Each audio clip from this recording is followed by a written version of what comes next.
In a coal camp kitchen in 1934, a mother could feed 6 children on what most families threw away: a handful of cornmeal, a spoon of bacon grease, whatever the garden gave up before the frost, and the whole supper came out of one black cast iron skillet, the same one her mother cooked on, and her mother before that.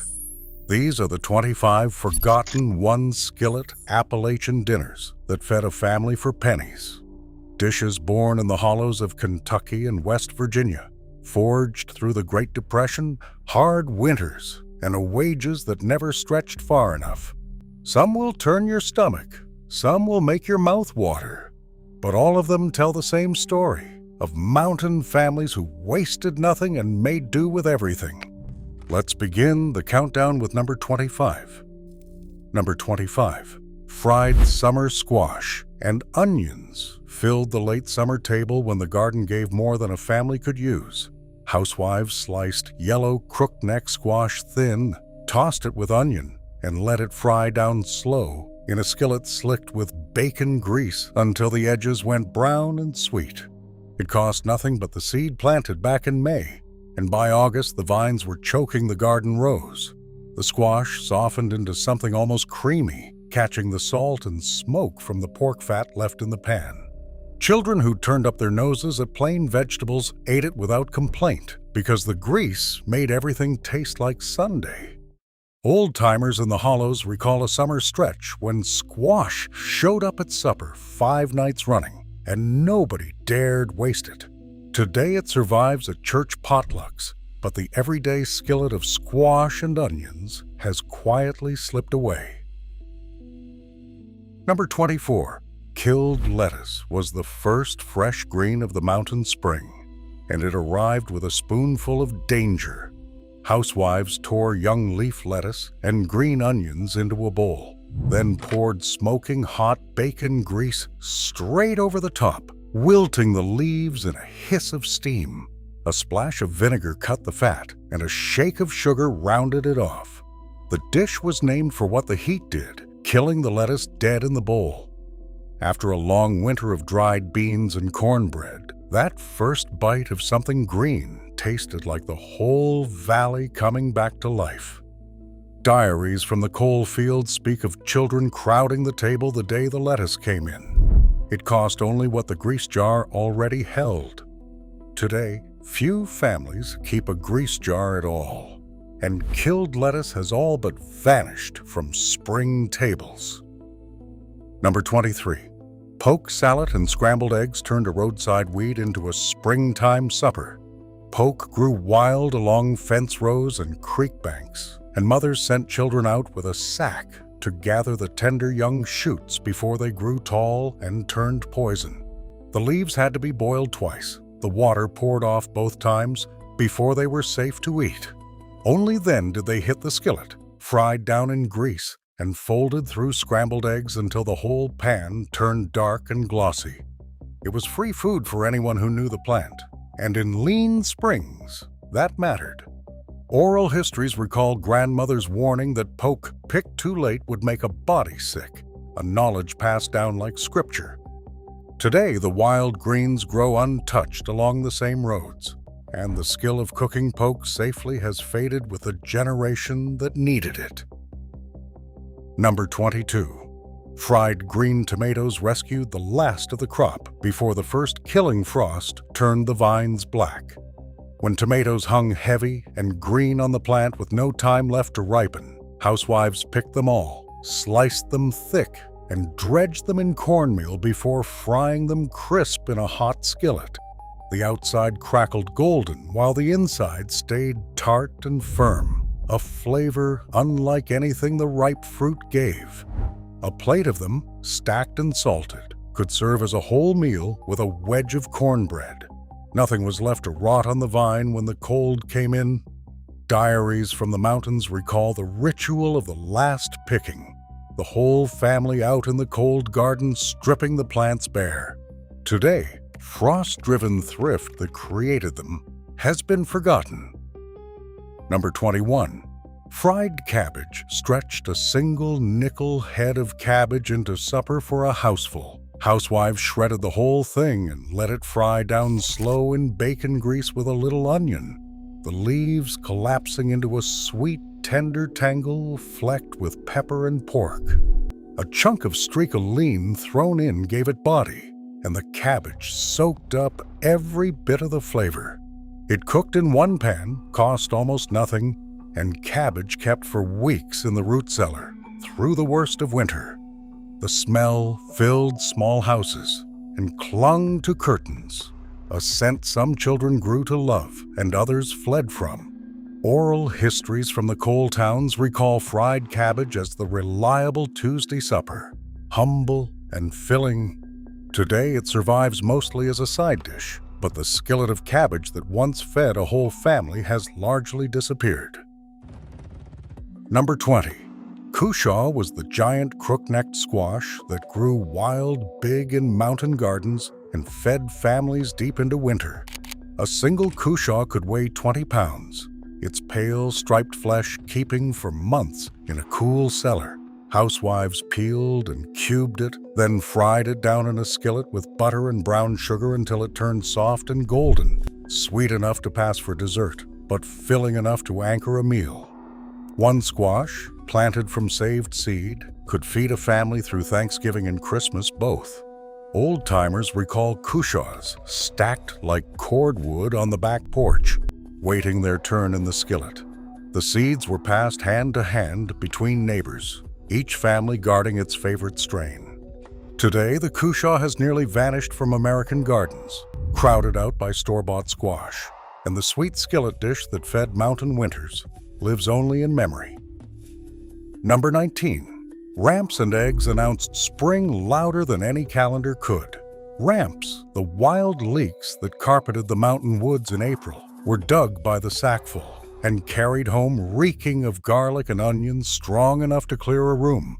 Housewives fried them in grease with potatoes or scrambled them straight into eggs, and the whole holler knew what a family had eaten by the smell that lingered for days. It was free food, the first wild harvest after a hungry winter, and communities held ramp suppers to celebrate its arrival. Oral histories recall children kept home from school because the smell was too much for the classroom. A skillet of ramps and eggs cost nothing but the walk to the woods. Today, ramps sell for premium prices at city markets, but the free spring feast that once fed the hollows has become a delicacy few can dig themselves. Number 18. Fried cornmeal mush turned yesterday's leftovers into this morning's meal, and often supper too. Housewives boiled cornmeal into a thick porridge, poured it into a loaf pan, and let it set firm overnight in the cold. The next day they sliced it and fried the pieces crisp in a skillet greased with bacon fat, the outside crackling while the inside stayed soft. Drizzled with sorghum molasses or a little syrup, it was sweet enough for breakfast, plain enough for a poor man's dinner. It cost only cornmeal and grease, the two things every mountain kitchen always had.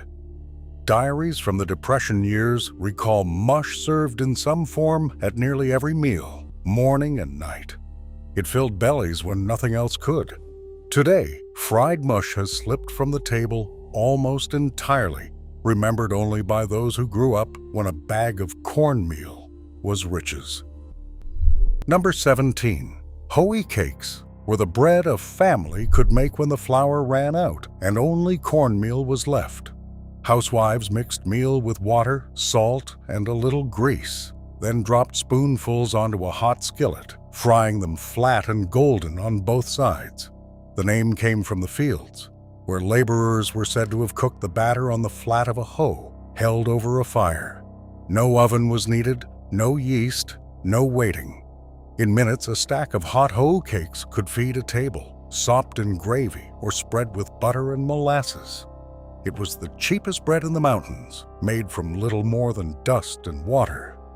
Oral histories recall hoe cakes as the fallback when the biscuit flour was gone before payday. Today, the quick skillet bread that carried families between paychecks has been replaced by store loaves, and the hoe cake is nearly forgotten. Number 16. Skillet fried corn captured the sweetness of the summer garden in a single black pan. Housewives cut the kernels from the cob, scraped the milky cob down to catch every drop, then fried it all in butter and grease until it thickened into something rich and golden. A little water and a pinch of sugar helped it come together, and the result was creamy without a drop of cream. Fresh from the garden in July, corn cost nothing but the labor of shucking, and a big skillet of it could stretch across a crowded table. Old-timers recall the milky scrape of the cob as the secret their mothers swore by. Diaries from the mountains speak of fried corn as the taste of high summer, gone the moment the ears went dry. Today, frozen and canned corn fill the freezers, and the milky skillet corn of August has quietly disappeared. Number 15. Salmon. Croquettes brought a taste of far-off water to landlocked mountain kitchens, all from a nickel can. When fresh fish was impossible to get in the hollows, a can of pink salmon shipped in from the coast became a treasure.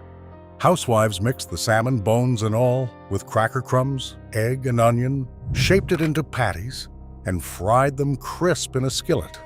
The bones softened enough to eat, adding calcium no family could afford to waste. One small can, stretched with crumbs, could feed a family of 6 on a Friday night. Oral histories recall salmon patties as the special supper, the store-bought splurge that felt like a feast. The smell of them frying meant payday had come. Today, the humble can still sits on grocery shelves, but the Friday ritual of salmon croquettes has faded from all but the oldest kitchens. Number 14. Streakoline and milk gravy made a whole meal from the cheapest cut of the hog. Streakoline was salt-cured pork belly, marbled with more fat than meat, sold for pennies when better cuts were dear. Housewives sliced it thin, fried it crisp in the skillet, then stirred flour and milk into the leftover grease to make a pale, peppery gravy. Poured over biscuits or cornbread, it turned a scrap of fat into a supper that stuck to the ribs. The meat was salty enough to flavor a whole plate, and nothing was wasted. Not the grease, not the crumbs, not the pan drippings. Diaries from the coal fields recall streakoline as the meat of the poor, eaten without shame. Today, the cut has all but vanished from grocery counters, and the skillet gravy it flavored has gone with it. Number 13. Red-eye gravy and country ham was the breakfast that fueled a day of hard mountain labor. Housewives fried thick slices of salt-cured country ham in a hot skillet until the edges curled, then poured a splash of black coffee into the drippings, scraping up every browned bit. The gravy that formed was thin, dark, and sharp, named for the reddish eye of grease that floated on top. Sopped up with a biscuit, it carried the deep, salty punch of the ham through the whole meal. A little ham went a long way, and the coffee gravy stretched it further still. Oral histories recall red-eye gravy as the miner's breakfast, strong enough to wake a man before the dark walk to the tipple. Today, country ham survives as a specialty item, but the everyday red-eye gravy that started so many mountain mornings has largely slipped away. Number 12. Hog, liver, and onions delivered the strong, iron-rich meal that mothers pressed on children for their health. When a family killed a hog in the cold of late fall, the liver had to be eaten first. Before it spoiled, housewives sliced it, dredged it in seasoned flour, and fried it fast in a hot skillet with a heavy blanket of onions, knowing a minute too long would turn it tough and bitter. The onions caramelized sweet, softening the liver's mineral bite.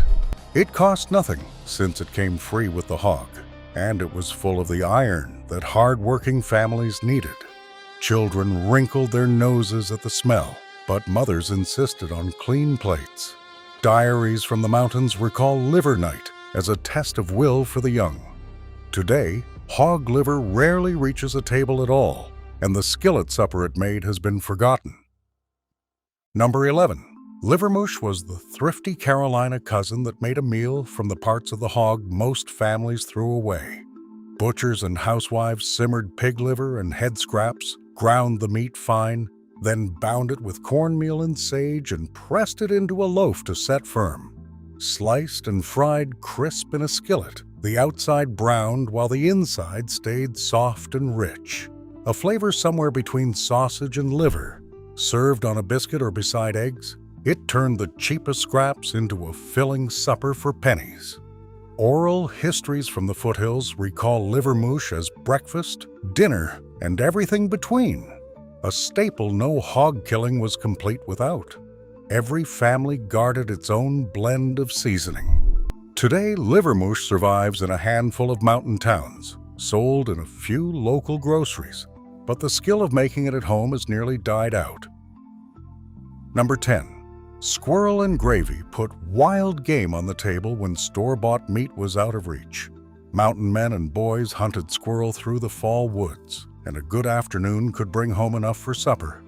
Housewives cut the meat into pieces, dredged it in flour, and fried it in the skillet until brown, then made a rich gravy from the drippings to pour over biscuits or mush.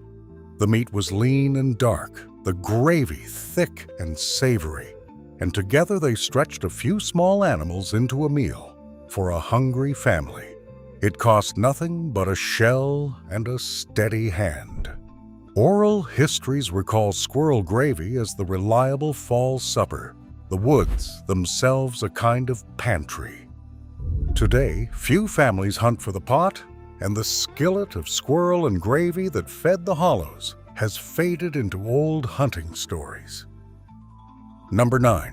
Sawmill gravy fed whole logging and mining camps on almost nothing but grease and meal.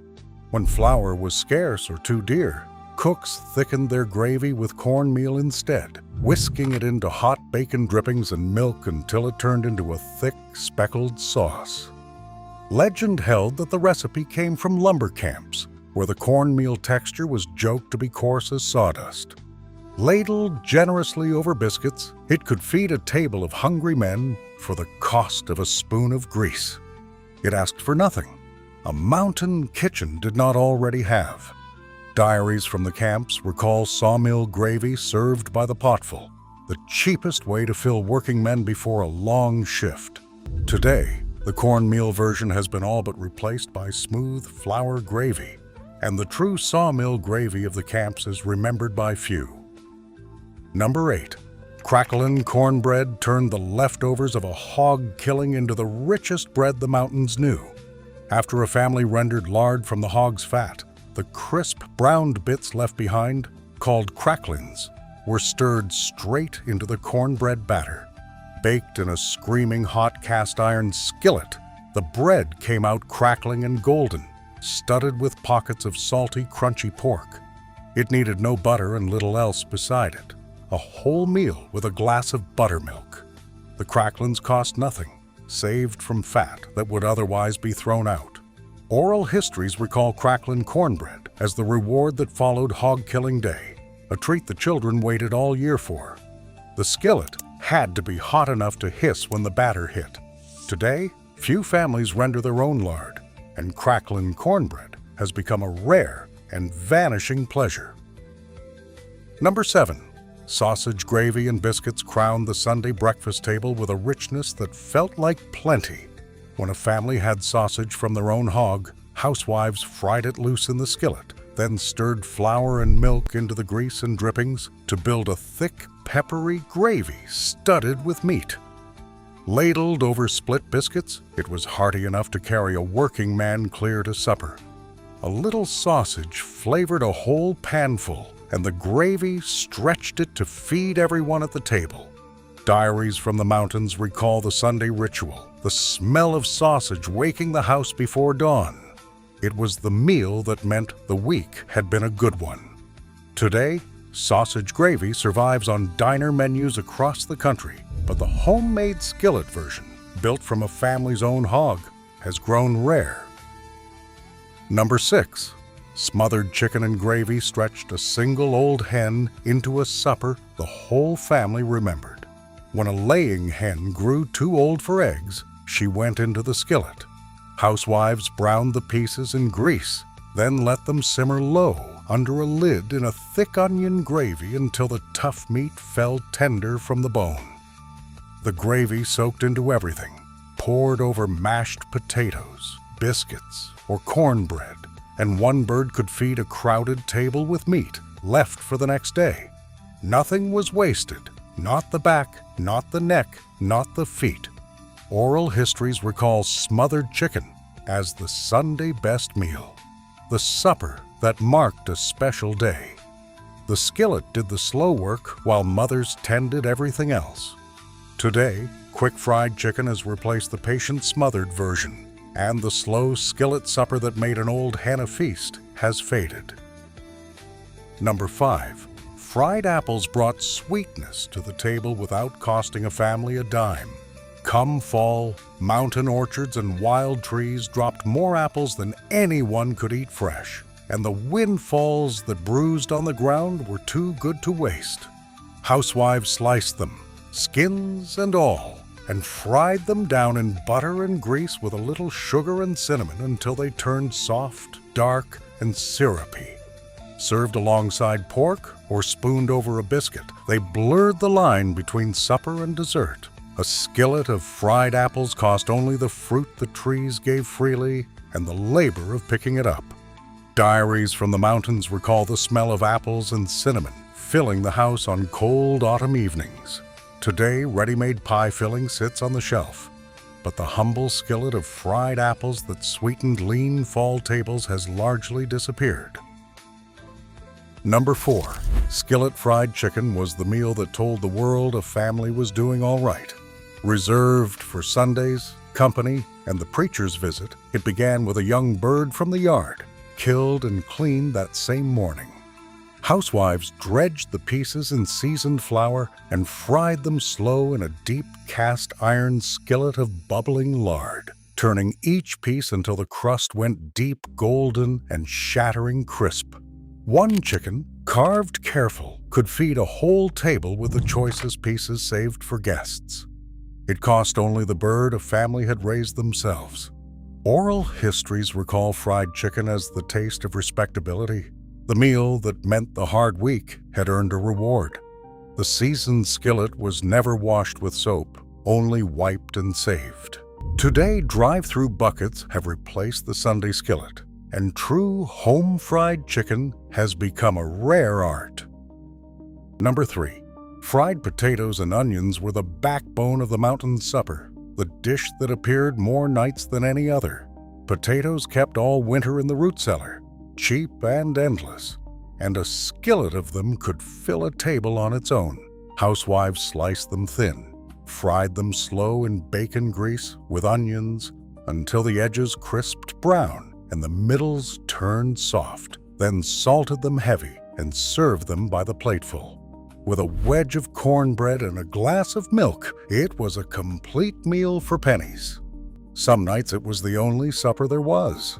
Diaries from the coal fields recall fried potatoes eaten so often that children grew up thinking of them as bread itself. Today they survive as a breakfast side, but the skillet of potatoes and onions that once stood as the whole supper has quietly slipped from memory. Number 2. Soup beans and cornbread was the meal that carried Appalachia through its hardest days, the supper that never failed.